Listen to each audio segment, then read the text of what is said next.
One summer moment can change a child's life. Through Toys for Tots Give and Go initiative, your support provides books, games, toys, and outdoor adventures that spark curiosity, creativity, and a love of nature. Whether it's fishing, learning a new sport, reading under a tree, or playing with friends, these moments build confidence and lifelong memories. For too many children, those moments never come. You can help change that this summer. Visit toysfortots.org. Toys for Tots, delivering hope beyond the holidays. Listen, all you New Yorkers.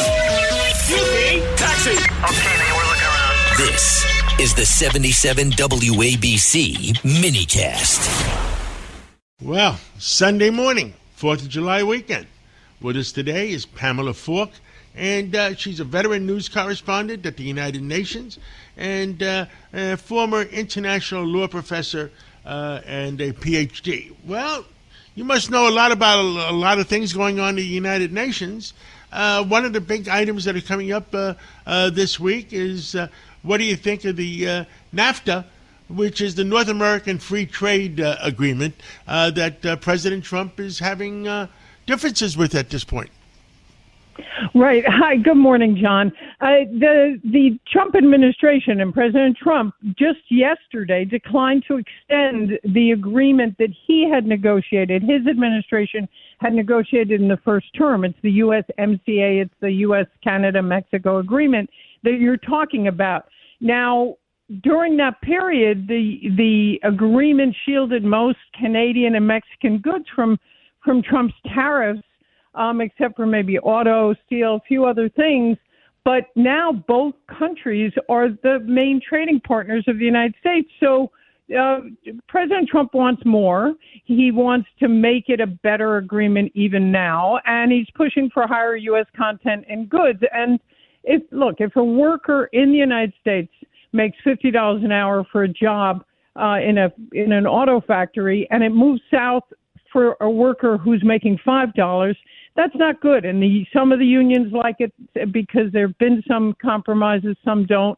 But everyone is pretty much in agreement that higher content is good. The question is how to negotiate. These are friends. So I was on the Hill as staff director of Western Hemisphere, John, when when NAFTA, the original agreement, was passed. And I mean, it's the most divisive thing in American government. You think other things are, but this is pretty bad. I will tell you, I was a Bill Clinton Democrat. I helped run his campaign, and now I'm a Donald Trump. I won't say, he's Donald Trump. President Trump is a businessman first and a Republican second. That's just my opinion. And that he is looking as the United States of America as being a business, and he wants a fair deal for the American people because his opinion is that we've been getting screwed for so many years. That's absolutely true, and you're a business person as well. You know about food content, and I once said this to Bill Riley on the air a long time ago when he was saying, oh, look, let's just forget about Mexico. And I said, do you like strawberries? And he said, yes. The answer is, if you like strawberries, you better start dealing with Mexico because, and of course, Canada now is also integrated into every single thing. Every car is one piece is in Canada, one piece is in the United States, one piece in Mexico. You can't stop it. And what you can do is make a better deal. And but you're not going to get strawberries in the United States if you don't have some lower paid workers working in the United States for jobs that Americans don't take. So it all bodes well for a newer, better agreement. The rhetoric probably could be toned down a bit. I think you're right. I mean, the Canadians are wonderful people. They're brothers and sisters up there, and I love them and respect them. And the same thing with the Mexican people.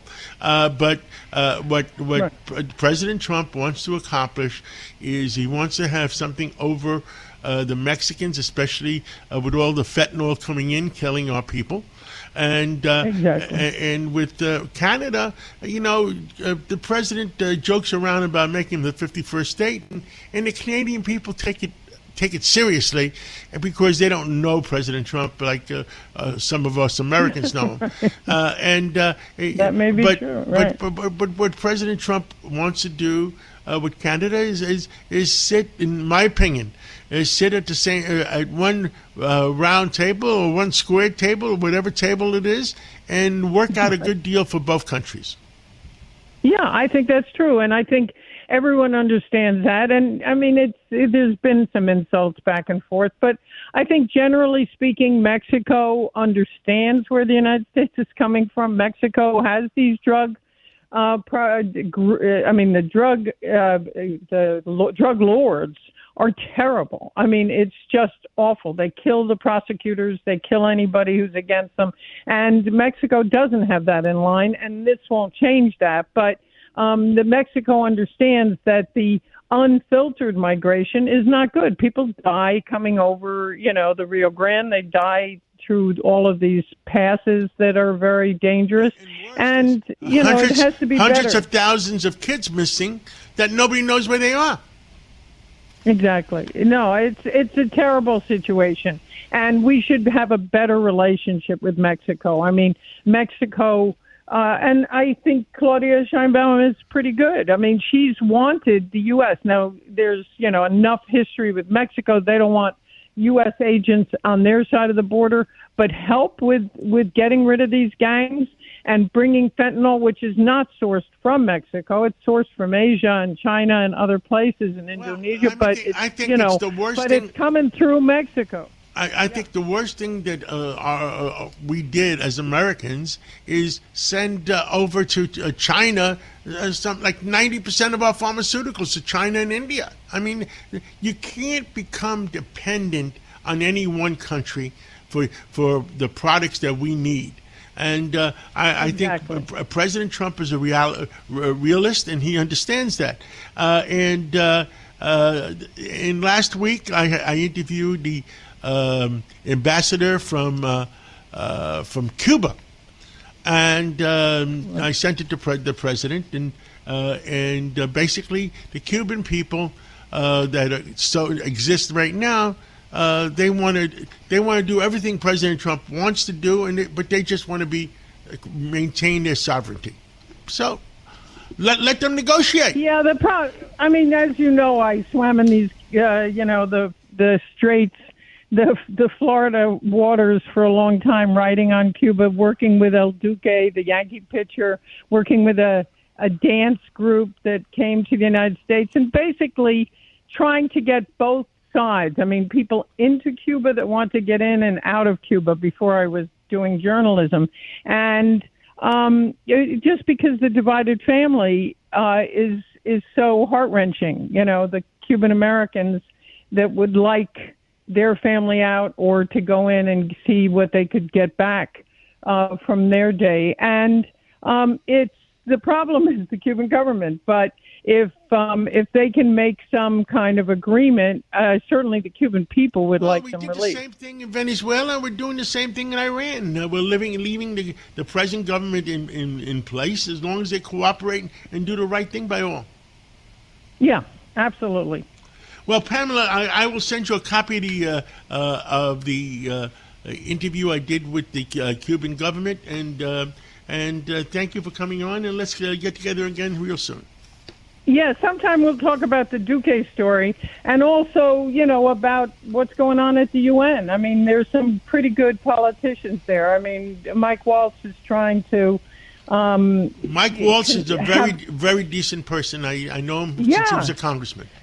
I mean, I think people who have been Congress in government or in business, David Beasley, who was the head of, he was the GOP head of World Food Program. Pamela, anyway, we're out of time, but thank you, and happy 4th of next time. Happy 4th of July weekend. It's great to be the 250th. Take care. Bye-bye. Bye.